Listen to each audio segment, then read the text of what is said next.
أعوذ بالله من الشيطان الرجيم. بسم الله الرحمن الرحيم. الحمد لله الذي خلق السماوات والأرض وجعل الظلمات والنور ثم الذين كفروا بربهم يعدلون. هو الذي خلقكم من طين ثم قضى أجلا وأجل مسمى عنده ثم أنتم تمترون. الحمد لله والصلاة والسلام على رسول الله ومن والاه أما بعد.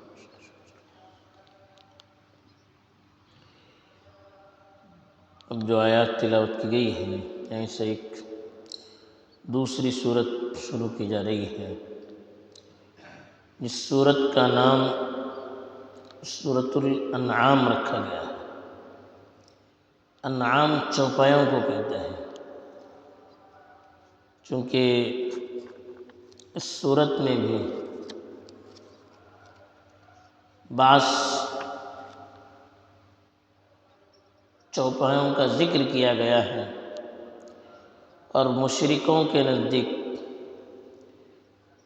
کھانے پینے کے سلسلے میں جو غلط رسوم اور رواجات تھے ان کی تردید میں بھی بہت سے چوپایوں کا تذکرہ کر کے آیتیں اس صورت میں نازل کی گئی ہیں. اسی مناسبت سے اس صورت کا نام سورۃ الانعام رکھا گیا. یہ صورت مکی صورت کہلاتی ہے. مکی صورت کا مطلب وہ صورتیں جو مکی دور میں نازل کی گئی، ہجرت سے پہلے نازل کی گئی. اس صورت کی خصوصیت یہ بیان کی گئی ہے کہ یہ صورت تقریباً پوری کی پوری ایک ساتھ نازل ہوئی ہے. اتنی طویل صورتوں میں ایک بارگی نازل ہونے والی صورتیں بہت کم ہیں. تو یہ صورت طویل ہونے کے باوجود اکثر علماء کا کہنا ہے کہ ایک بارگی نازل کی گئی ہے، سوائے چند آیتوں کے.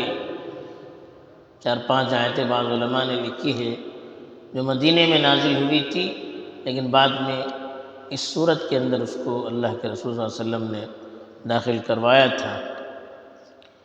اس صورت میں تقریباً 165 آیتیں ہیں، 20 رکوع ہیں. اس صورت کے مطالعے سے معلوم ہوتا ہے کہ بنیادی جو مضمون ہے، مضامین ہیں، ان میں سے پہلا مضمون توحید، اللہ کی وحدانیت ہے. اس کو عقلاً ثابت کیا گیا ہے اور اس کے سلسلے میں جو شکوک شبہات تھے، ان کے جو اعتراضات تھے، ان کا جواب بھی دیا گیا ہے. ایسے ہی اللہ کے رسول صلی اللہ علیہ وسلم کی رسالت، اس کو بھی ثابت کیا گیا ہے. قرآن مجید، اس کی سچائی کو بیان کیا گیا ہے. وحی کے سلسلے میں، قرآن مجید کے سلسلے میں جو ان کے اعتراضات تھے، ان کی غلط فہمیاں تھیں، ان کو دور کرنے کی کوشش کی گئی ہے.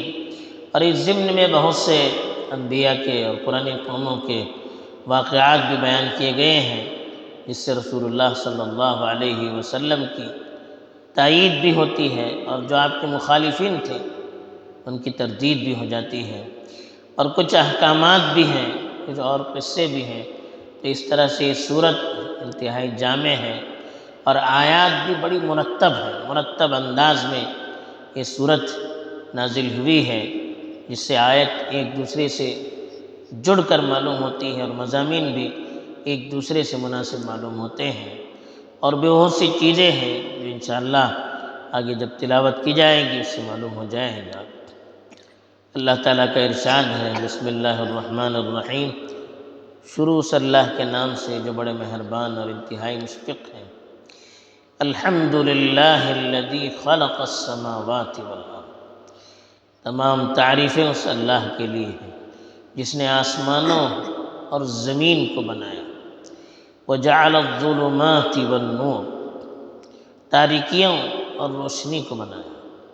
ثم الذین کفروا بربہم یعدلون، پھر بھی کافر اپنے پروردگار کے ساتھ دوسرے کو برابر قرار دیتے ہیں۔ تو اس صورت کی ابتدا ہی اللہ کی تعریف سے ہوئی ہے، اس لیے کہ پچھلی صورت کا جو اختتام ہوا تھا اس کے آخر میں اللہ تعالیٰ کی قدرت بیان کی گئی تھی کہ اللہ تعالیٰ ہر چیز پر قادر ہیں، زمین، آسمان اور اس کے درمیان کی ساری چیزیں اللہ کی ملکیت ہیں، اللہ کے قبضے قدرت میں ہیں۔ ظاہر بات ہے جس کی اتنی قدرت ہوگی، اتنی طاقت ہوگی، تو اس سے بڑھ کر تعریف اور شکر کے قابل کون کی ذات ہو سکتی ہے۔ تو اس لیے اس صورت کی ابتدا ہی الحمدللہ سے کی گئی۔ پھر اللہ کے وجود کو ثابت کرنے کے لیے اور یہ بتلانے کے لیے کہ اللہ ہی عبادت کے لائق ہے، اللہ کے علاوہ اور کوئی عبادت کے لائق نہیں ہے، یہ بتایا گیا کہ الذی خلق السماوات والارض، جس نے آسمانوں اور زمین کو پیدا کیا، جتنے بھی آسمان ہیں، جتنی بھی زمینیں ہیں، ان سب کو اللہ نے پیدا کیا۔ اب یہ دنیا کی نظر آنے والی مخلوقات میں سب سے بڑی مخلوق ہے۔ جب ان دونوں کے اللہ پیدا کرنے والے ہیں تو پھر اس سے بڑھ کر عبادت کا مستحق اور کون ہو سکتا ہے؟ دنیا میں اور کون ہے جن کے اندر اتنی صلاحیت ہے؟ جب سب سے بڑی چیزیں اس کے پیدا کرنے والے اللہ ہیں، اور خاص طور پر آسمان زمین کی پوجا کرنے والے بھی بہت سے لوگ ہیں، ان کو اپنا معبود ماننے والے بھی بہت سے لوگ ہیں، ان کی بھی اس میں تردید کی گئی اور کہا وَجَعَلَ الظُّلُمَاتِ وَالنُّورَ، تاریکیوں کو اور روشنی کو اللہ نے پیدا کیا۔ تاریکی اور روشنی ظاہری اعتبار سے بھی ہو سکتی ہے کہ تاریکیاں بہت ساری ہیں، روشنی ایک ہی ہے، اور ایسی معنوی اعتبار سے بھی ہدایت اور تاریکی، علم اور جہالت، اس کے لیے بھی اللہ نے روشنی اور تاریکی کا لفظ استعمال کیا ہے قرآن میں۔ تو تاریکیاں بہت ساری ہیں، جہالت کے اسباب بہت سے ہیں، گمراہی کے اسباب بہت سے ہیں، لیکن روشنی، علم کی روشنی، ہدایت کی روشنی ایک ہی ہے جو اللہ کی طرف سے آنے والی ہے۔ تو اس لیے نور کا لفظ واحد استعمال کیا جاتا ہے اور تاریکیوں کا لفظ جمع استعمال کیا جاتا ہے، ظلمات۔ اب یہاں پر علماء نے خاص طور پر اس لیے اس کا تذکرہ کرنے کی حکمت بیان کی ہے کہ بہت سے لوگ تاریکیوں اور روشنی کو بھی ماننے والے تھے، بلکہ کچھ مجوسی تو تاریکی کا رب الگ، روشنی کا رب الگ، اس کا وہ عقیدہ رکھتے تھے۔ تو اللہ تعالیٰ نے اس عقیدے کی ہی تردید کی جس کی وجہ سے شرک اور بت پرستی کا دروازہ کھل رہا تھا۔ وہ یہ کہ ایک غلط فہمی تھی ان کو، وہ اللہ کو انسانوں پر قیاس کرتے تھے اور کہتے تھے کہ اتنی بڑی دنیا، اتنی ساری مخلوقات، ایک اللہ کیسے اس کو پیدا کر سکتے ہیں؟ جیسے ایک انسان ہے، اس کی کتنی بھی بڑی صلاحیت ہو، پوری دنیا پر تو کنٹرول نہیں کر سکتا، پورے سسٹم اور نظام تو سنبھال نہیں سکتا۔ تو یہ انسانوں کو دیکھ کر انہوں نے اللہ کو بھی انسان کی طرف سمجھنا شروع کر دیا اور انسان کو سامنے رکھ کر اللہ کے بارے میں تصور کرنا شروع کر دیا، تو غلط فہمیاں پیدا ہو گئی۔ حالانکہ اللہ کی ذات ایسی ہے کہ لیس کمثلہ شیء، اس کی طرح، اس کے برابر کوئی ہے ہی نہیں، اس جیسا کوئی ہے ہی نہیں۔ تو پھر اللہ کو انسان پر یا دوسری مخلوق پر قیاس کرنے کی کہاں سے اجازت مل سکتی ہے؟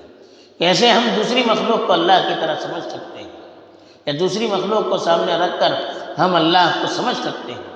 اللہ کے جیسا تو کوئی ہے ہی نہیں ہے، اس کے لیے تو کوئی چیز مشکل ہے ہی نہیں۔ ساری جو ہم سوچتے ہیں وہ اپنی کمزوریوں کو سامنے رکھ کر سوچتے ہیں۔ ہمارے اندر طاقت کی کمی ہے، صلاحیتوں کی کمی ہے، ہمت کی کمی ہے، ذہانت کی کمی ہے، عقل کی کمی ہے، ہر چیز ہماری محدود ہے۔ تو محدود چیزوں کو سامنے رکھ کر اللہ کی ذات جو لامحدود ہے، جس کی کوئی حد نہیں ہے، اس کو ہم تصور کرنا شروع کر دیتے ہیں، اس کو ہم سمجھنے کی کوشش کرنا شروع کر دیتے ہیں، یہیں سے غلطی ہو جاتی ہے۔ تو اللہ نے کہا کہ جس روشنی اور جس تاریکی کی تم پوجا کرتے ہو، یا جس کو تم الگ الگ معبودوں کی مخلوق سمجھتے ہو، ان سب کے تو پیدا کرنے والے اللہ ہیں۔ پھر بچا کیا آپ کے لیے؟ زمین آسمان، روشنی تاریکی، یہ سب جب اللہ کی مخلوق ہیں تو پھر اس کے علاوہ عبادت کے لائق کون ہو سکتا ہے؟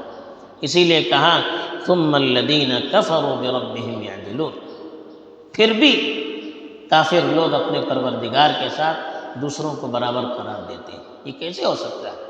جس کی اتنی طاقت ہے، جس کی اتنی بڑی قدرت ہے، یہ ساری مخلوقات اس کی پیدا کردہ ہے، تو اس کے برابر ہو کون سکتا ہے؟ کہاں سے یہ صحیح ہو سکتا ہے کہ اس کے برابر ہم کسی کو قرار دے دیں؟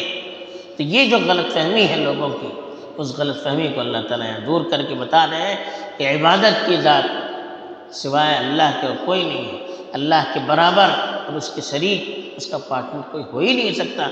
جب اس کے برابر کوئی ہے ہی نہیں تو اس کا پارٹنر اور اس کے برابر کون ہو سکتا ہے؟ یہ اللہ کا پیغام ہے۔ اللہ تعالیٰ ہمیں صحیح سمجھ عطا فرمائے۔ آمین۔ وآخر دعوانا الحمدللہ رب العالمین۔